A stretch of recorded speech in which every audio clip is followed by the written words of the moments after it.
औद्योगिक क्षेत्र के उद्यमियों से प्रदूषण विभाग के कर्मचारियों द्वारा अवैध वसूली की कोशिश करने का आरोप लगाया है। रिफाइनरी इंडस्ट्री एसोसिएशन ने औद्योगिक क्षेत्र के उद्यमियों से प्रदूषण विभाग के कर्मचारियों द्वारा अवैध वसूली करने का आरोप लगाया है। उत्तर प्रदेश प्रदूषण नियंत्रण बोर्ड से संबंध कुछ कर्मचारी औद्योगिक क्षेत्र की फैक्ट्रियों को प्रताड़ित कर रहे हैं और साइट बी में संचालित फैक्ट्रियों से पैसे की अवैध मांग की जा रही है। बीते दिनों प्रदूषण नियंत्रण विभाग के कर्मचारियों द्वारा औद्योगिक क्षेत्र में रेगुलर चेकिंग के नाम पर 8 फैक्ट्रियों में चेकिंग करने लगे। फैक्ट्री को सील कर बंद करने की धमकी देते हुए पैसे मांगने की डिमांड रखी गई, जो घटना सीसीटीवी में कैद हो गई। अवैध मांग के साक्ष्य लगे जो सीसीटीवी वीडियो और ऑडियो में कैद हो गए। उद्यमियों ने स्पष्ट किया है कि यदि यह राशि नहीं दी जाती है तो उन्हें नोटिस जारी करने और फैक्ट्री बंद कराने तक की धमकियां दी जा रही हैं। इस संदर्भ में क्षेत्र के अनेक पीड़ित उद्यमियों ने अपनी पीड़ा और समस्या एसोसिएशन के समक्ष रखी। एसोसिएशन के अध्यक्ष मोहित अग्रवाल ने बताया, यदि प्रदूषण नियंत्रण विभाग को किसी भी फैक्ट्री से कोई आपत्ति या समस्या है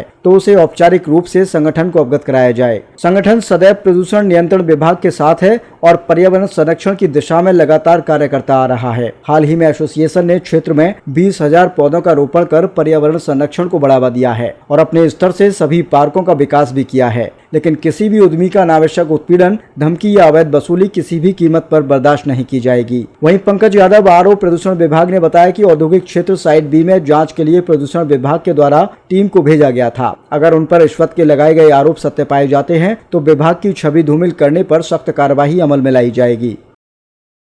अध्यक्ष जी, हमारे संज्ञान में आया है कि पॉल्यूशन डिपार्टमेंट के कुछ लोग फैक्ट्री वालों को अवैध तरह से परेशान कर रहे हैं, क्या कहना है आप?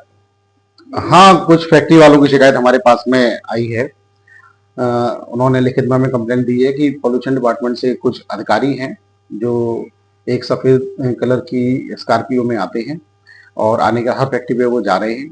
जाने के बाद में वहाँ पूरा चेक वगैरह जो भी अपना निरीक्षण वगैरह जो भी वो करते हैं उसे कर रहे हैं और करने के बाद में एक एविडेंस और हमारे पास में आया है जो सीसीटीवी फुटेज है, उसमें वह साफ साफ नजर आ रहा है कि वह 30,000 रुपये की डिमांड फैक्ट्री वाले से पर फैक्ट्री वाले से कर रहे हैं, क्योंकि वो जो वीडियोस है वो सीसीटीवी फुटेज है, वो ऑडियो भी है, इसलिए उसकी जो आवाज है उनकी वो साफ साफ आ रही है। उनका नाम के सारस्वत और एक जितेंद्र सरोही जी हैं और सफेद कलर की स्कॉर्पियो है। क्या किसी को कोई नोटिस दिए गए हैं? नहीं, अभी तक किसी प्रकार का कोई नोटिस नहीं दिया गया है। जैसा कि उद्यमियों ने हमें बताया कि वह 3 से 4 दिन पहले आए, उन्होंने 2 या 3 दिन का समय दिया है उद्यमियों को कि 2 या 3 दिन के अंदर या तो हमें पैसा दीजिए, अन्यथा हम आपको नोटिस देंगे और आपकी फैक्ट्री को बंद करा देंगे। आगे एसोसिएशन की कार्रवाई क्या होगी? देखिए, एसोसिएशन प्रदूषण विभाग की कार्रवाई का इंतजार कर रहा है। अगर प्रदूषण विभाग किसी प्रकार की कोई कार्रवाई अगर करता है, उसके जवाब स्वरूप फिर एसोसिएशन अपनी कार्रवाई करेगी। एसोसिएशन ने सभी उद्यमियों से साफ साफ कह दिया है, ये यूपी सरकार है, महाराज जी की सरकार है और यहाँ पे किसी भी अधिकारी को किसी भी तरीके से 1 रुपया भी देने की कोई आवश्यकता नहीं है। पॉल्यूशन डिपार्टमेंट अगर हमें किसी प्रकार की कोई कमियां बताता है, उसके सुधार के लिए हम तैयार हैं। हम भी पर्यावरण प्रेमी हैं। अगर हमें वो पॉल्यूशन डिपार्टमेंट ये कहता है कि आप इस चीजों में सुधार करिए, ये करिए, ऐसा करिए, तो हम उसके लिए तैयार हैं। उसमें हमें किसी प्रकार का कोई भी संदेह नहीं है, ना ही किसी उद्यमी को है।